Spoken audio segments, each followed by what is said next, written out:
Hello, नमस्कार, आदाब, सत श्री अकाल और अस्सलाम वालेकुम। मैं हूं मोहम्मद अहमद काज़मी, लेकर आया हूं आपका पसंदीदा कार्यक्रम नज़र दुनिया पर। अफ़गानिस्तान से बड़ी खबर है कि कंधार शहर में शिया मुसलमानों की मस्जिद और इमाम बारगाह में जुमे की नमाज के दौरान एक के बाद एक 3 बम धमाकों में कम से कम 37 लोगों के मारे जाने और दर्जनों के ज़ख्मी होने की खबर है। ये हमला कुंदुज़ में शिया मस्जिद पर हमले में 100 लोगों के मारे जाने के एक हफ्ते बाद हुआ है। साथ ही खबर है कि भारत ने तालिबान के मामले में अपना रुख कुछ बदला है और 20 अक्टूबर को रूस की राजधानी मॉस्को में होने वाली तालिबान के साथ बैठक में हिस्सा लेने का फैसला लिया है। इस मीटिंग में तालिबान के अलावा रूस, चीन, ईरान और पाकिस्तान के नुमाइंदे मौजूद रहेंगे। तुर्की के फॉरेन मिनिस्टर मौलूद चावुश-ओगलू ने अंकारा में तालिबान सरकार के एक्टिंग फॉरेन मिनिस्टर अमीर खान मुत्तकी से अहम मुलाकात की है। रूस के प्रेसिडेंट व्लादिमीर पुतिन ने एक बड़ा बयान देते हुए कहा है कि जंग का तजर्बा लिए हुए टेररिस्ट इराक और सीरिया से अफ़गानिस्तान पहुंच रहे हैं। साथ ही तालिबान और पाकिस्तान के बीच रिश्ते कुछ बिगड़ते नजर आ रहे हैं। पाकिस्तान एयरलाइंस PIA ने तालिबान की तरफ से दबाव के बाद काबुल इस्लामाबाद उड़ान बंद कर दी है। अफ़गानिस्तान की बड़ी खबरों का ये ख़ास एपिसोड आखिर तक ज़रूर देखें। आगे बढ़ने से पहले आपसे गुजारिश है कि अगर आपने अभी तक media star world YouTube channel subscribe नहीं किया है तो सब्सक्राइब कर लें और घंटी दबाना ना भूलें। और अगर आप हमें फेसबुक पर देख रहे हैं तो हमारे पेज को लाइक करें ताकि हमारी हर नई वीडियो की खबर आपको सही वक्त पर मिल सके। अगर हमारी खबर सच्ची और अच्छी लगे तो अपने व्हाट्सएप ग्रुप, फेसबुक, इंस्टाग्राम और ट्विटर अकाउंट पर ज़रूर शेयर करें ताकि मीडिया स्टार वर्ल्ड की खबरें दुनिया भर तक पहुंच सकें। आज की बड़ी खबर है कि अफ़गानिस्तान के कंधार शहर में शिया फातिमिया मस्जिद और इमामबाड़े में खुदकुश धमाके में कम से कम 37 लोगों के मारे जाने की खबर है।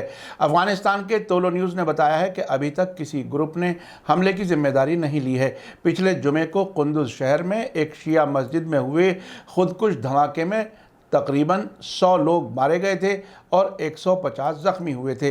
भारत के लद्दाख इलाके में करगिल की अंजुमन जमीयत उलमा इस्ना अशरिया ने कंधार में हुए दहशतगर्दाना हमले की सख्त अल्फाज में मजम्मत की है और तालिबान से कहा है कि उन्हें चाहिए कि शिया और दूसरी माइनॉरिटीज़ की सिक्योरिटी को यकीनी बनाएं। इधर भारत ने तालिबान के बारे में अपने रुख में कुछ तब्दीली का इशारा दिया है। नई दिल्ली में फॉरेन मिनिस्ट्री ने कल कहा है कि भारत को अफ़गानिस्तान पर चर्चा के लिए मॉस्को फॉर्मेट मीटिंग में शामिल होने का इनविटेशन मिला है। ये 20 अक्टूबर को होने वाली मीटिंग में शामिल होगा। अगस्त में तालिबान के ज़रिए अफ़गानिस्तान की हुकूमत हासिल किए जाने के बाद ये पहली मॉस्को फॉर्मेट मीटिंग है। भारत की फॉरेन मिनिस्ट्री के स्पोक्सपर्सन अरिंदम बागची ने कहा है कि वो ये कंफर्म नहीं कर सकते कि इस मीटिंग में भारत की नुमाइंदगी कौन करेगा, लेकिन इसके चांसेस हैं कि संयुक्त सचिव यानी जॉइंट सेक्रेटरी सतह का कोई अफसर इसमें हिस्सा लेगा। पिछले महीने तालिबान की इंटरिम गवर्नमेंट के बनने के बाद से ये पहला मौका होगा जब भारत और तालिबान बाकायदा तरीके से एक मेज़ पर आमने सामने होंगे। अरिंदम बागची ने यह भी कहा है कि इंटरनेशनल फोरम्स पर भारत ने अफ़गानिस्तान के सिलसिले में अपना रुख साफ करते हुए कह दिया है कि वो अफ़गानिस्तान के लोगों के साथ खड़ा रहेगा। आपको याद दिला दूं कि प्राइम मिनिस्टर नरेंद्र मोदी ने हाल ही में यूनाइटेड नेशन जनरल असेंबली के मौके पर इंटरनेशनल कम्युनिटी से ये यकीनी बनाने की अपील की थी कि दूसरे मुल्कों के लिए अफ़गानिस्तान टेररिज्म का सोर्स न बन जाए। 7 अक्टूबर को अफ़गानिस्तान पर मॉस्को फॉर्मेट मीटिंग में हिस्सा लेने के लिए रूस ने तालिबान को इनविटेशन देने को कंफर्म किया था। एसोसिएटेड फ्रांस प्रेस AFP की रिपोर्ट के मुताबिक अफ़गानिस्तान में रूस के एम्बेसडर ज़ामिर काबुलोफ ने ये जानकारी रूसी अखबार वालों के एक सवाल के जवाब में दी थी। ज़ामिर काबुलोफ से पूछा गया था कि क्या रूस इस अफ़गान चर्चा में तालिबान के नुमाइंदों को इनविटेशन देने वाला है। इस सवाल के जवाब में काबुलोफ ने कहा था कि हाँ, अफ़गान मामलात पर रूस 2017 से मॉस्को फॉर्मेट की मीटिंगें करता रहा है, जिसके बाद मॉस्को में कई दौर की बात हो चुकी है। इस फॉर्मेट में 6 मुल्क अफ़गानिस्तान, चीन, पाकिस्तान, ईरान और भारत शामिल हैं। पहले मॉस्को फॉर्मेट डायलॉग में अमेरिका ने भी हिस्सा लिया था। आज की एक और अहम खबर है कि तुर्की के फॉरेन मिनिस्टर मेवलूद कावुसोगलू ने अंकारा में तालिबान के एक डेलीगेशन से मुलाकात की है।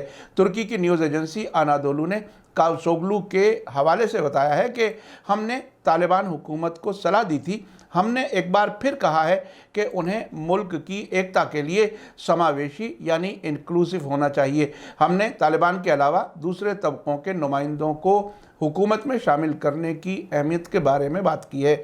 तालिबान के डेलीगेशन को एक्टिंग फॉरेन मिनिस्टर अमीर खान मुत्तकी लीड कर रहे हैं। चावसोगलू ने कहा कि तुर्की ने काबुल से रेगुलर उड़ानों को फिर से शुरू करने के लिए सिक्योरिटी से मुताल्लिक इंटरनेशनल सिविल एविएशन की उम्मीदों से तालिबान को आगाह किया है। तालिबान ने तुर्की से इंसानी मदद और तरक्की वाले प्रोजेक्ट्स में सपोर्ट जारी रखने के लिए कहा है। खबर में बताया गया है कि अंकारा में मौजूद तालिबान का डेलीगेशन तुर्की के रेड क्रिसेंट, इमरजेंसी मैनेजमेंट और मजहबी मामलों की प्रेसिडेंसी से भी मुलाकात करेगा। तालिबान के जरिए इस हफ्ते की शुरुआत में कतर में अमेरिका, 10 यूरोपीय मुल्कों और यूरोपीय यूनियन के साथ सिलसिलेवार बातचीत के बाद तालिबान का डेलीगेशन तुर्की पहुंचा है। ऐसे इशारे हैं कि यही डेलीगेशन मॉस्को फॉर्मेट मीटिंग में हिस्सा लेगा। 2 दिन पहले वेडनेसडे को एक अलग बयान में तुर्की के फॉरेन मिनिस्टर चावसोगलू ने कहा था कि वे कुछ और मुल्कों के फॉरेन मिनिस्टर्स के साथ काबुल जाने का प्लान बना रहे हैं।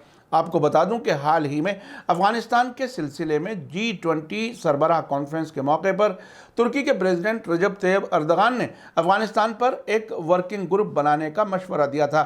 साथ ही उन्होंने कहा था कि तुर्की इस वर्किंग ग्रुप की अगुवाई करने के लिए तैयार है, लेकिन उन्होंने ये भी साफ किया था कि वो अफ़गानिस्तान के रेफ्यूजीज़ को कबूल करने के लिए तैयार नहीं हैं। मुल्क में पहले ही 36 लाख सीरियाई रेफ्यूजी हैं और तुर्की एक बार फिर शरणार्थियों की एक नई बाढ़ को झेल नहीं पाएगा। तुर्की में इस वक्त दुनिया की सबसे बड़ी रेफ्यूजी आबादी रहती है। ऐसे वक्त में जबकि हाल ही में कुंदुज और आज कंधार में शिया मस्जिदों में जुमे की नमाज के मौके पर टेररिस्ट हमले हुए हैं, रूस के प्रेसिडेंट व्लादिमीर पुतिन ने एक बड़ा बयान दिया है। उन्होंने कहा है कि जंग का तजर्बा रखने वाले बहुत से टेररिस्ट इराक और सीरिया से अफगानिस्तान पहुंच रहे हैं। इस वक्त अफगानिस्तान के हालात नॉर्मल नहीं है और इन हालात का गलत फ़ायदा उठाते हुए ये टेररिस्ट अफगानिस्तान में तेज़ी से पहुंच रहे हैं। पुतिन का कहना है कि बाहर से अफगानिस्तान पहुंचने वाले यही टेररिस्ट रेफ्यूजी बनकर फॉर्मर सोवियत यूनियन से अलग हुए मुल्कों में घुसना चाहते हैं। इस बात की कंफर्म रिपोर्टें मिली हैं कि ये टेररिस्ट अफगानिस्तान के पड़ोसी मुल्कों में गड़बड़ी फैलाने की कोशिश कर सकते हैं। उधर ताजिकिस्तान के नेशनल सिक्योरिटी सरबराह सेमुमिन यतीमोफ ने कहा है कि पिछले कुछ वक्त से अफगानिस्तान से उनके मुल्क में नशीले पदार्थों और गोला बारूद की स्मगलिंग में तेज़ी आई है। इस बीच लेबनान के हिजबुल्लाह के लीडर हसन नसरुल्लाह ने कहा है कि अफगानिस्तान के कुंदुज सूबे में शियों की मस्जिद में होने वाले बम धमाकों का असली जिम्मेदार अमेरिका है। उन्होंने कहा कि हमने अफगानिस्तान से अमेरिकी फ़ौजियों के निकलने से पहले इस तरफ इशारा किया था कि अमेरिका फुरात के पूरब और इराक से दाइश को अफगानिस्तान पहुंचा रहा है। खबर लिखे जाने के दौरान मिली इंफॉर्मेशन के मुताबिक तालिबान के स्पोक्सपर्सन ज़बीहुल्लाह मुजाहिद ने कहा है कि अफगानिस्तान में दाइश में कोई भी गैर मुल्की मेंबर नहीं है। उन्होंने कहा कि अफगानिस्तान में दाइश की मौजूदगी ध्यान देने काबिल नहीं है और उसे अफगानिस्तान में बड़ी प्रॉब्लम नहीं समझा जाता। उन्होंने कहा कि हम दाइश की जड़ की खोज में हैं। इसी बीच पाकिस्तान एयरलाइंस PIA ने अफगानिस्तान की राजधानी काबुल जाने वाली और वहां से आने वाली सभी उड़ानों को कल कैंसिल कर दिया। एयरलाइंस ने तालिबान के जिम्मेदारों पर अपमानजनक व्यवहार यानी इंसल्टिंग बिहेवियर का इल्ज़ाम लगाया है और कहा है कि उनका रवैया अनप्रोफेशनल है। कंपनी के एक स्पोक्सपर्सन ने इल्ज़ाम लगाया है कि तालिबान के लोग एयरलाइन स्टाफ को धमकियां दे रहे हैं और उड़ानों में दखल दे रहे हैं। कुछ सोर्सेज ने बताया है कि आम हालात में काबुल से इस्लामाबाद के बीच उड़ान का टिकट $150 से $200 होता था, जो अब बढ़कर $2500 तक पहुंच गया है। BBC के मुताबिक कल थर्सडे को तालिबान ने पाकिस्तान इंटरनेशनल एयरलाइंस और अफगानिस्तान की एयरलाइन कैम एयर से टिकटों की कीमतें कम करने की अपील की थी और कहा था कि अगस्त में अफगानिस्तान पर तालिबान का कब्जा होने से पहले जो टिकट की कीमतें थीं उन्हें फिर से बहाल किया जाए। इसके बाद PIA ने तालिबान के बुरे बिहेवियर का इल्ज़ाम लगाते हुए उड़ानें कैंसिल कर दी हैं। काबुल से बाहर निकलने के लिए सिर्फ यही फ़्लाइट थी जिसे कैंसिल कर दिया गया है। आपने देखा कि अफगानिस्तान में लगातार दूसरे जुमे को भी शिया मस्जिदों को निशाना बनाया गया है। पिछले जुमे को कुंदुज और आज कंधार में शिया मुसलमानों को निशाना बनाया गया है।